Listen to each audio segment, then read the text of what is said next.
Right, we'll have more on those stories coming up in the morning news at 11, plus a full wrap in 10's news at 5.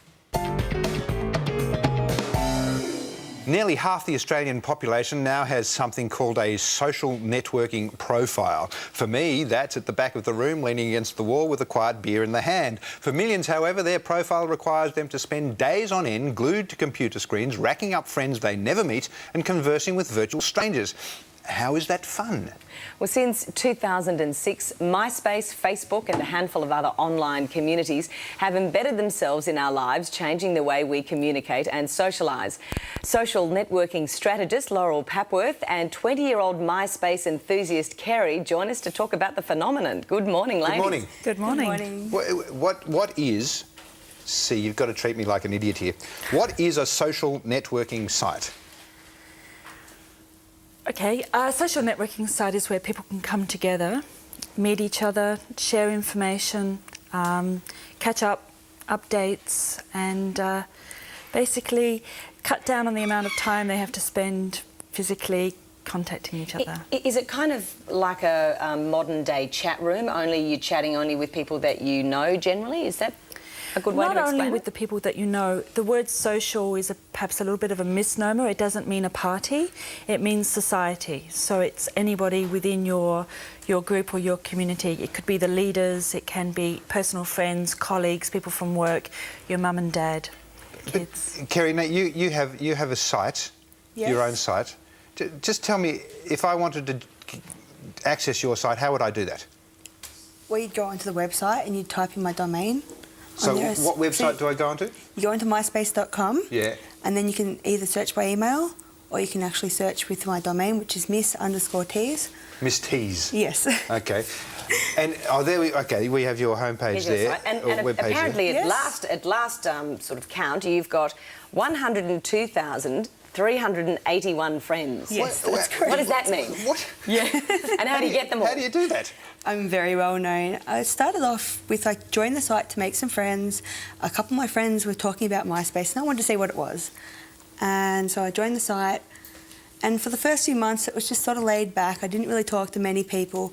And I've been a big-time wrestling fan all my life. So I started realising that wrestlers use MySpace, and then I started interacting with wrestlers and I'd get emails back from them. And eventually, a few years later, I've actually been able to be recognised by wrestlers when they come over here. And they also contact me now to actually get them booked over here and help them come to Australia, which is a big thrill for me. I've also got wrestlers over in the USA that are wanting to train me over there as well because I want to get into wrestling. And that's what MySpace is. You can use it for friends or you can use it to network yourself with people to help you go further with your career. So hang on, but just back to this 102,381, how in the world do you get all of those, access to all of those people? Because wrestlers actually know me, they have a top friends spot for where you can put your top friends, which are obviously your favourite friends. And I'm often in a lot of their friends, and then a lot of fans from wrestling see me and then they add me as well, and then other wrestlers that contact me as well, and they just sort of go through each other's network. Right, so it might be worthwhile thinking of Kerry as a talk show host, and she brings articles and interviews and information about the wrestling world to her audience or her viewers. In the MySpace, on her site. Okay, it's I get called this. Friends. Yes. And I'm sure that you consider your viewers friends as well. Absolutely. Absolutely. Well, some of them. And some get a bit persnippety with us, though. And I'm sure that some are persnippety with Kerry as well, and they would write negative comments and things like that. But she's able to deal with that. And in the main, 99% of the information that comes through to her is positive. So she acts more as a networker. That's why they're called social networking. There is always the question of how secure these things are. We've dealt with the topic many times on this program, securing websites and making sure that you remain safe, that you don't reveal certain details. How do you do that? I mean, I think everybody's pretty aware of the issues these days. If you're concerned, you keep your profile quiet, private. But how do you do that if you've got 102,000 friends? You just don't reveal certain details, your last name, your home address, the schools you go to. You keep the information private. I mean, it's common internet sense. You wouldn't release that on any other site like Yahoo. And You're still open to I guess you're open to cyber stalkers in that sense because, I mean, and not to make too fine a point of it, but your website name, Miss T's, may well be misinterpreted by someone.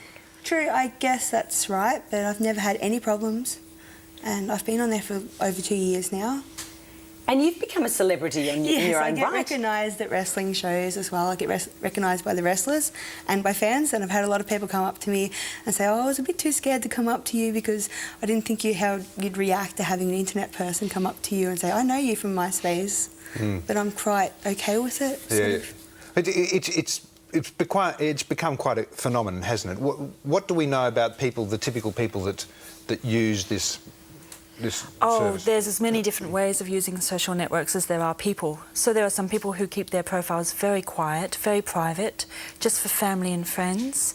There are other people, for instance, who become the leaders in very niche areas that they're passionate about, whether it's rollerblading or wrestling or doily making, it doesn't matter. As long as you are creative and looking all the time for videos and pictures and content. Don't forget, these leaders of MySpace communities are now, I guess, media people, media in their own right. They have the sort of audiences that are passionate in those areas as well. And I know it's very focused and very niche. Not every woman is going to be interested in wrestling. But clearly a lot are. Clearly a lot are, yes. I'd like to talk to you about the personalities. You touched on a few of them then. I was really interested to know that there are quite distinct personalities of people who are into these social networking sites. Not only distinct personalities, for instance, the netrepreneur, I think, is one term that's used. And that's just netrepreneur. That's an entrepreneur that wants to use the internet to make money.